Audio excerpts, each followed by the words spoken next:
What's unfolding now is truly horrifying. We're watching a culture erode right before our eyes. And when I say these people are demonic, I mean it. There's no hyperbole here.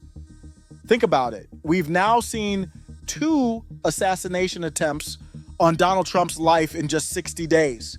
60 days! And what happens after? It's celebrated by his enemies. Celebrated. We've reached a point where attempts to kill political figures are a cause for celebration, not condemnation. On Sunday, September 15th, 2024, at Trump International Golf Course in West Palm Beach, Florida, there was yet another attempt on Trump's life. As Trump was moving between holes 5 and 6, gunshots rang out nearby, and the Secret Service responded. This is the second time in 2 months. So here's what we know. Shortly before 2 p.m. on that Sunday, Trump was playing golf when shots were fired. His campaign's communications director, Stephen Chung, quickly confirmed Trump was safe. The U.S. Secret Service, which was on the scene, responded, calling it a protective incident. Multiple law enforcement agencies, including the Palm Beach County Sheriff's Office, the Martin County Sheriff's Office, and the FBI, immediately began their investigations. A white male suspect in his 60s was detained. Now, here's where it gets truly alarming. This man had an AK-47 rifle, a backpack, and a GoPro camera. Someone walked onto a golf course where a former president was playing with a semi-automatic rifle and a camera to record the whole thing. This wasn't random. This was premeditated. Secret Service agents did fire their weapons when they saw the suspect aiming his rifle toward Trump. The suspect fled, first on foot and then in a vehicle, before being detained. But honestly, the fact that the law enforcement did their job doesn't change the reality that our culture allowed this to happen in the first place. The Secret Service, they weren't spectacular. It's their job to protect Trump, and they've now let 2 assassination attempts come too close for comfort in just a couple of months. Were they awful? Yes. We still don't even know what really happened back in July with Thomas Matthew Crooks at Trump's campaign rally in Butler, Pennsylvania. Were there more gunmen involved? We still have no answers from that incident, just like we barely know the full story about this latest one. And while law enforcement agencies go through the motions of investigating, the cultural rot behind these attacks is the real culprit. You don't have to look far to see how sick this all is. After the second assassination attempt, Rachel Vindman, the wife of Alexander Vindman, took to X, formerly Twitter, and posted, "No ears were harmed. Carry on with your Sunday afternoon." That's right, she mocked an attempt on someone's life. This is what we're dealing with. Thank God for people like the redheaded libertarian who didn't hold back.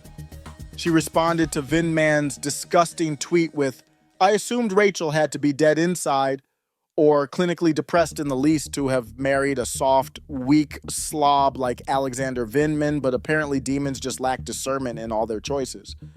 She's right. These people are morally bankrupt.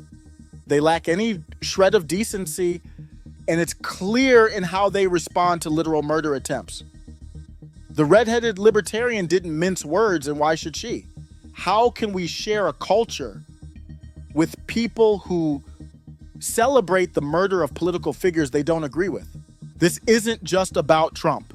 This is about the normalization of political violence. It's becoming acceptable in certain circles to laugh off attempts on Trump's life. The media, of course, won't cover this the way it needs to be covered. They're more interested in covering it up. That's why I need you to check out Middle Maga's website. We're the ones telling the truth while the mainstream media tries to bury it.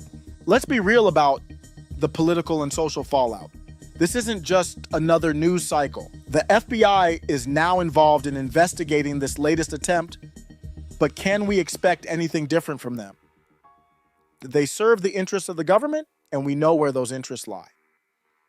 When a political leader like Joe Biden issues a statement saying he's relieved that Trump is safe, it's hard not to hear the hypocrisy in his voice. This administration has done nothing to curb the rise in political violence. In fact, it could be argued that they've encouraged it, but you won't hear that on CNN. And then there's Trump himself, who for some reason is calling for unity. Why is he calling for unity? With who? For what reason? He's facing 2 assassination attempts in 60 days, yet he's still talking about bringing people together. With who? The people who want to see him dead, the ones celebrating this violence? It makes no sense. We're not dealing with reasonable political opposition here. We're dealing with people who cheer for murder. What kind of unity could there possibly be with people like that? I just don't get why he does this. The truth is, the government won't protect you, just like they're not really protecting Trump. We're living in dangerous times, and it's up to us to stay informed and prepared. Join our Discord for updates on this story and more that the mainstream media won't tell you about. And what about the future of security? Trump has made it clear that he's not going to slow down no matter how many threats he faces. He sent an email to his supporters after the latest attempt saying, "Nothing will slow me down. I will never surrender." That's classic Trump. But here's the terrifying part. How many more attempts will it take? How many more assassination plots before this nation wakes up and realizes that we're at the brink of something far worse? It's not just about Trump's safety anymore. This is a wake-up call for the entire country. We can't pretend everything is fine when political violence is becoming an accepted part of the discourse. How can we even share the same laws when one side cheers at the thought of their enemies being murdered? How can you be a jury of my peers if you're celebrating political assassination? Make no mistake, this is a war on culture. The very fabric of this nation is at risk. If we can't even agree that assassination is wrong, then what's left? Our enemies are celebrating. And if we don't push back now, there will be nothing left to save. Middle MAGA.